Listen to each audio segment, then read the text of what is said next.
So,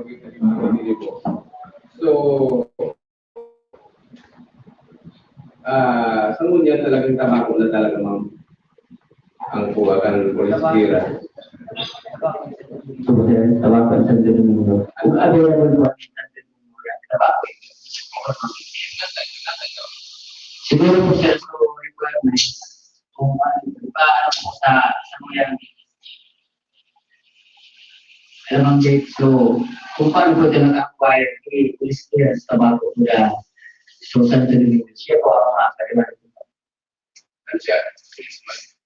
Inyo po na uniform police ko dyan sa mga yan. Ako sa mga clearances, inyo po ang nag-standard tapos sa CERAS, sila po ang nag-i-review po. Kaya sa mga requirements, inyo po sila. Sige, ma'am. So, before you po, so, NCCS po, or National Police Clearance, ano siya, 2002, memorandum circular pa siya, 2002 na siya for. So, ibig sabihin po, even last year, nag-iba na kami coordination detail with regards sa NCCS or National Police Clearance. Actually po, ang tabako and Santo Domingo, iba na po sindaw niyan. Ang NCCS po is nag-aagi na siya sa DID. So, ang DID ang sa directorate po yan from DNP. So, lumana po gabos. Kasi ganyan po baga, ang masti po ang pito vlogger na ilalaw na sa sira. So, NGIS na po siya. So, ang nangyayari na po is, bako na po usually sa uniform personnel ang nagkakapos po ng gawin sa iyan. As na uniform supervisor po ako tingga dyan. Ang saro po sa tiga, is ito yan, sira. Gabos po na naglalaw niya sa vlogger na ilalaw na sa sira. Naka-system na. Then another thing po, ang pagpuata ng mga national police clearance naman, system-based na rin siya. Ang problema na lang po is sa baka ng municipal registration, is wala po kita talaga ng daily pa po yun, daily pa po na budget natin. Ang problema pa po siya is dapat ang sa tuyang nalamitan na system or hali po mismo yan sa krame. Tapos may mo po yan, ituwing sa DID. Pero kung sakaling may budget, ibig sabihin, pwede kita. Posible po. Pwede i-upgrade ka lang. Sa DID po ang actually hindi po kami na dahil. Pero last time po, na-proposal po kami if ever possible. Kasi nagreklamo mama, hindi ka naman sa isla, mapamasahe ka rin ka Bulao, mapatabako ka. Kung kaya mo sila na, tatagay ito maka-apply.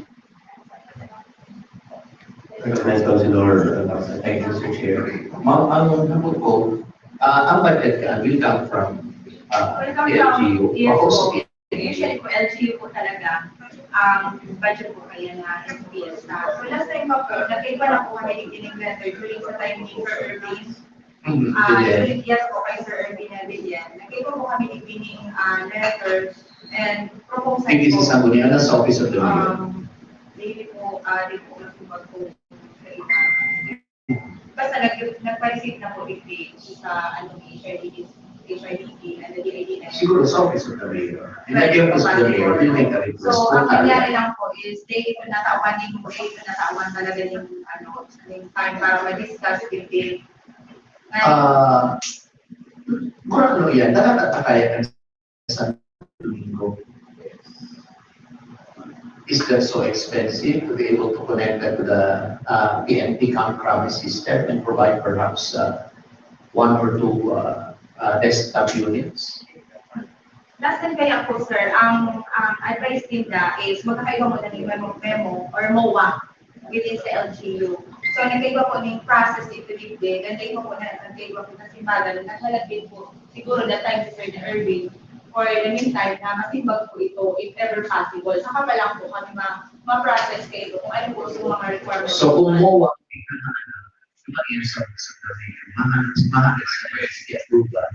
for the Sanggunian to allow na mayor to enter ito ang MOA.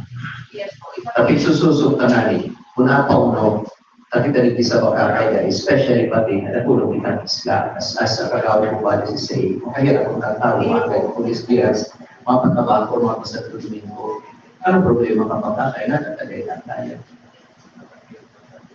ito lang po time sa time Sir ni Erwin na talagang nagpursige siya na magkaiba na pagkakimaligin. But di po ito natawan yung talaga, di ito masyado. Di natutukan. Yes, di po natutukan. So, di na din po siya nag-push through for that. And nag-iba din po iba ng mga projects. Nag-along na din po si Kong COP.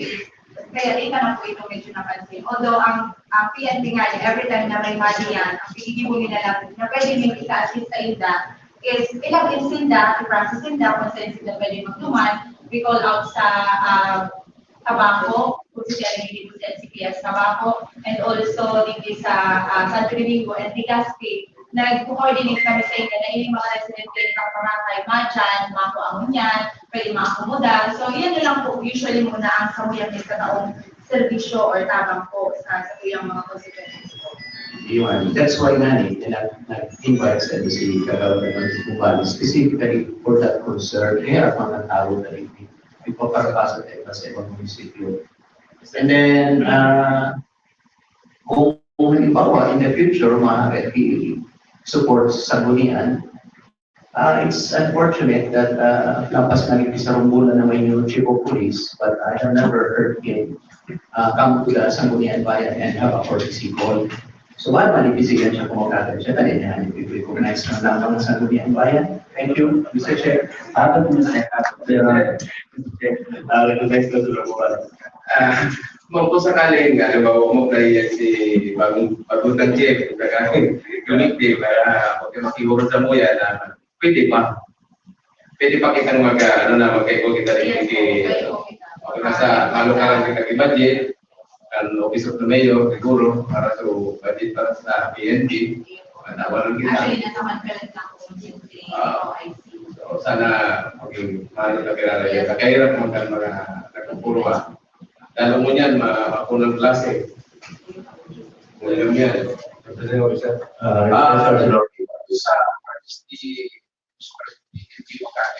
murang na misalnya ada obligasi ng mapakailan ng SDG. Kaya kung System po. System national clearance. is not a machine. Ano siya, totally machine. Computer siya, with all the, yung system siya, and GIS siya usually, na naka-install siya doon. Doon kasi nagpapagawa kami ng computer. Nagkakaroon siya ng system.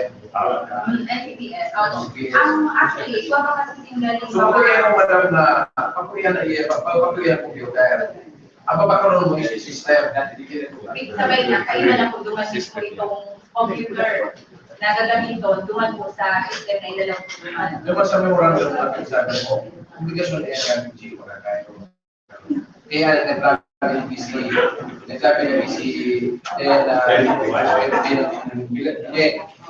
talaga po siya mabakal. Nag-request po, nag-request lang ang PNP na makikisuyo na pwede ma-finance po ito. Hindi ko sabi yung madam, pag obligasyon ka, hindi pagkakait.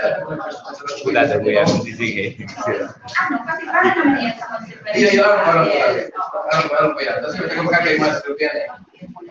Kung sabi ba, kung ikaw ng mukhaan, magsulong na kang ugali sa mayor, tama na nasa budget process kami. Wala nasa budget process kami. Tapos si mayor, para sa itong komunikasyon, papalagan niya sa Municipal Development Council na para ma-include sa proposed 2025 budget. Kaya namin hindi lang magano yun. Sige po, I think from the government, pero this po. Kasi kahit po kayo sa connection natin ng police clearance, kasi siya parte sa connection na naging income ng munisipyo. So, yan, kung makikiano kita mo ba, mag-important yung database, wala na po siya ang LDO kaya. Bako kaya po yan malinaw sa DIDM, if ever, malagdag kami in price, duman sa bigla o kumida, para lang ma-itaw ulit opportunity sa LGU. So maybe we can, pwede siguro po na pwede lagi na duman sa kuha, nakalag po ito duman sa kuha, namin po ang dito. Kasi dati, wala siya yung police clearance sa mga cedula. Kung yan, nalala ako sa police clearance, Actually, pero din po yan. Iwapag nili po yan sa DITF for the Isingit ng mga yung zero. Kasi di ba, nag-gastos ko sa zero, chairman Iwapag nili po yan. Then, sana siguro makumbinsuhan lang habang na madagdag na para ma-afford pa kang contest na ito. Baka rin po optional madagdag kita na yung magkaibang protection na kubre ang mga taga-magkakaroon. Hindi naman para isip yung madagdag din. I mean, perhaps part of the allowance magkuha portion or percentage. Bakong solusyon ang pagdagdag na. Yung concern pa naman sa courtesy ni Sir COP, ako, tapos lumang may time na nag-visit na siya sa office ko, kaso wala ko ka ito, nasa official travel.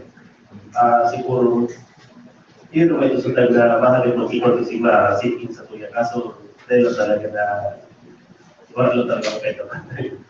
Pero every Tuesday ko lang. Okay po, para masanay po siya. Kung hindi niya marunong pa siya, sabi po. Sige po. And as per sa tulang bayan, talagang itong na-receive na yung mga request ko. Kaya kung ano, pares na lang po kailangan. Na baka araw ng pagpilit. Pares po kailangan para matama ng reaction ng LG. You address the request to the mayor. And it's up to the mayor. No refer the matter to us. Siya nag-decide kung puntuhan ang kayo. Depende sa budget. So, may concern po po? Mr. Chair, nag-meeting pa si Boyce kay just sa Kuya. Siguro, pwede po kung na-observe niya po na kung talaga ordinance na mga applicate may review with the video okay. Kasi most time, hindi ang hearing niya, nagreklamo sa Kuya dyan sa sentro. Tapos, availability of MSWD personnel during night time and weekends. Kasi pag may mga minute po kami nalala ko, hindi kami matulog yan consistent. Siguro concern. Thank you, Sir Presiding Officer. Recognize Councilor Alpacen. Again, ito concerning OIC, COP. I-address mo na sa mayor. Halimbawa, may municipal social welfare and development officer or personnel.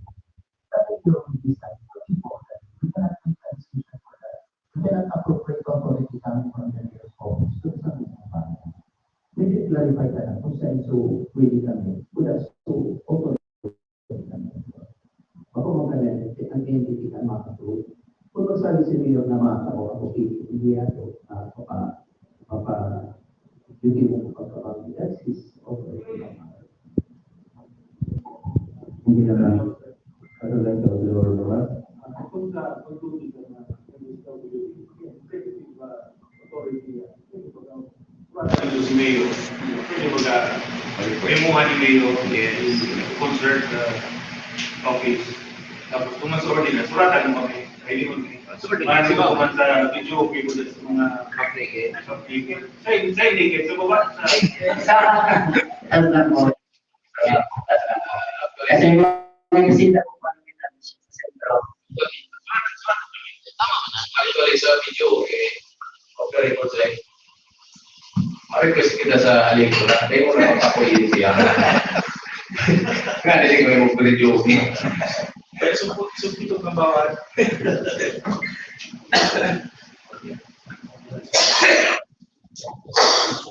Officers.